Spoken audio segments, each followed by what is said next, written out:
I'm gonna go ahead and show you all how I am going to stake my zucchini plants. These 6 plants that you see are a round zucchini. I've never grown this variety before. I saw the seeds and thought that was kind of cool, so I figured I'd give it a try. I transplanted these into their current spots about a week ago. So they are listed as a compact bush, and the zucchini will grow to be about a 3-inch round softball size fruit. So I'm going to show you how I go ahead and stake them to grow them vertically. In this entire container that I have approximately 18 or so different squash or zucchini varieties. I have a few cucumbers and some Cherokee wax beans. But this little section, I'm going to show you what I'll do. The stakes that I'll be using are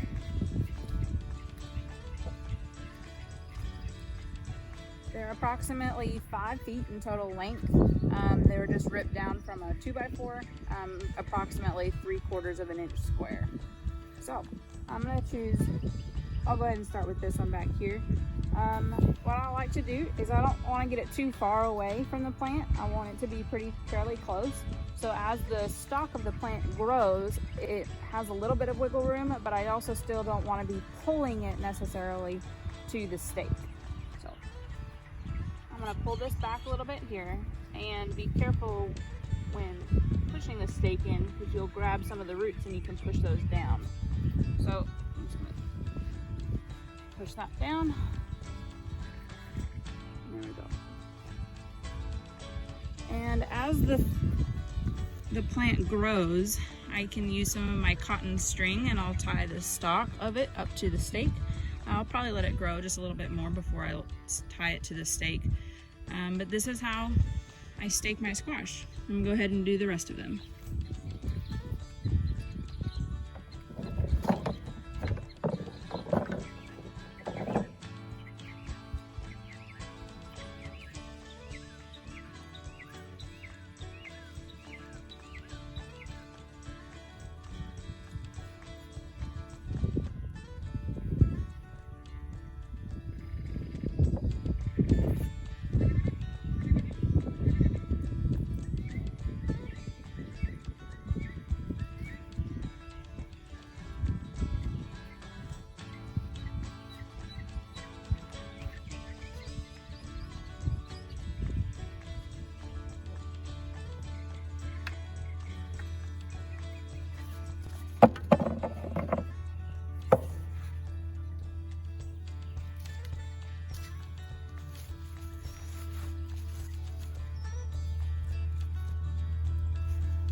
Alright, let's go ahead and talk a little bit about how I have my squash tied up, how I go about trimming and pruning, and how I'm keeping my soil surface.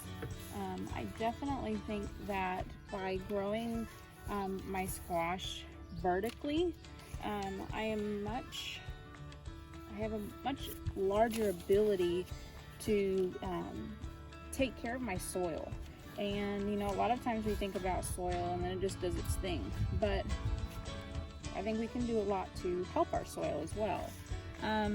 My squash, this soil is 100% mushroom compost, with the exception of when these plants are first transplanted into the soil, They had their potting mix that was with them, and I probably made about a 6-inch little hole around each plant and filled it with some of that same potting soil to help the plant and not totally shock it by the change into the compost soil. But I'm really quite happy with how things are growing right now.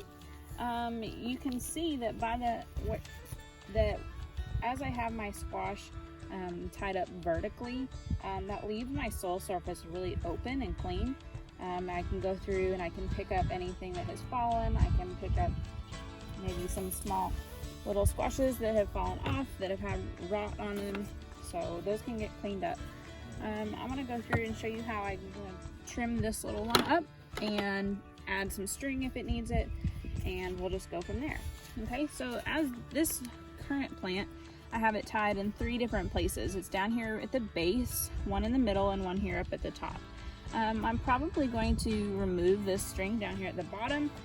Right now it's not really doing anything for me, and I can reuse that string here in a minute.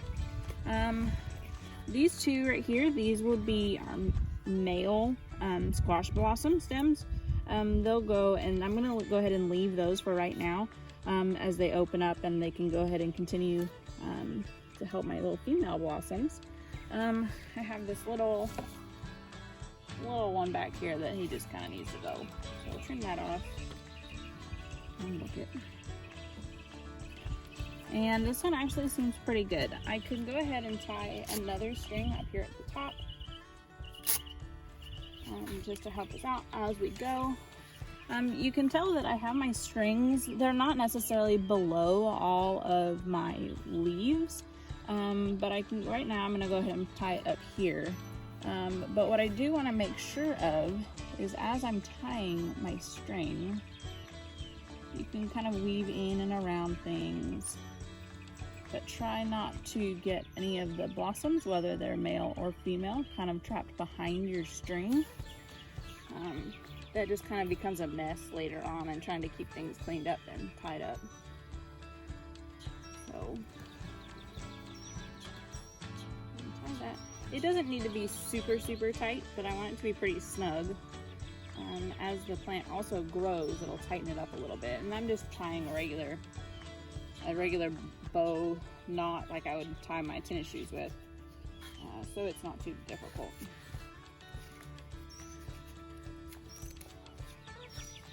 I think this plant right now is looking pretty good.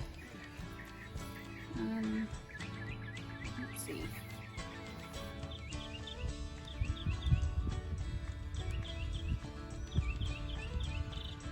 Okay, I'm gonna go to this plant back here.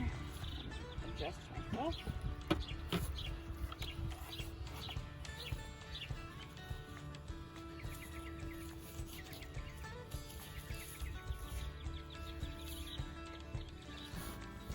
You know, a little bit of the challenge in doing this and having so many plants in one space is getting to the ones that are back behind your ones here at the edge. So that's all just going to depend on how you lay everything out, and how much climbing and digging you want to do. But it's not too bad.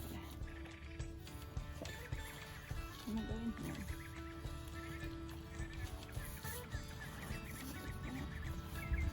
Okay. I'm going to go in here.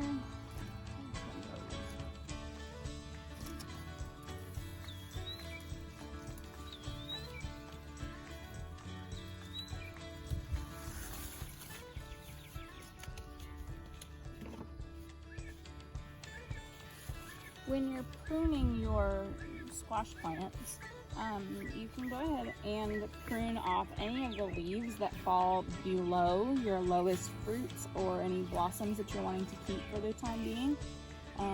Those leaves, and the way that the plant works is that the nutrients that is going to your plant and the nutrients that are going to the fruits and the blossoms are coming from those leaves that are above them on the stalk. So by getting rid of those that are below it, we're not really losing anything. We're just losing the bulk of the plant and getting rid of excess.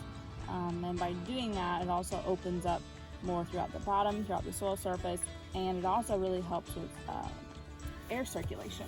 So I'm actually gonna go ahead and sacrifice this little guy. This one right here, and there's plenty of others on there.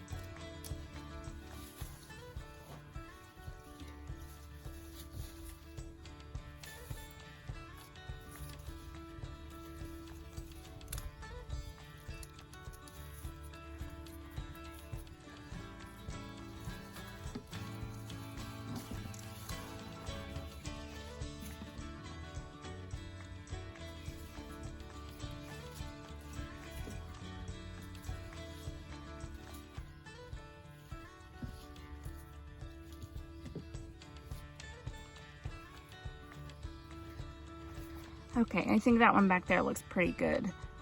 Sometimes when you're reaching through everything, you may break a leaf or break a stem off of a leaf. Don't be too worried about that. You have plenty more and you'll keep growing. But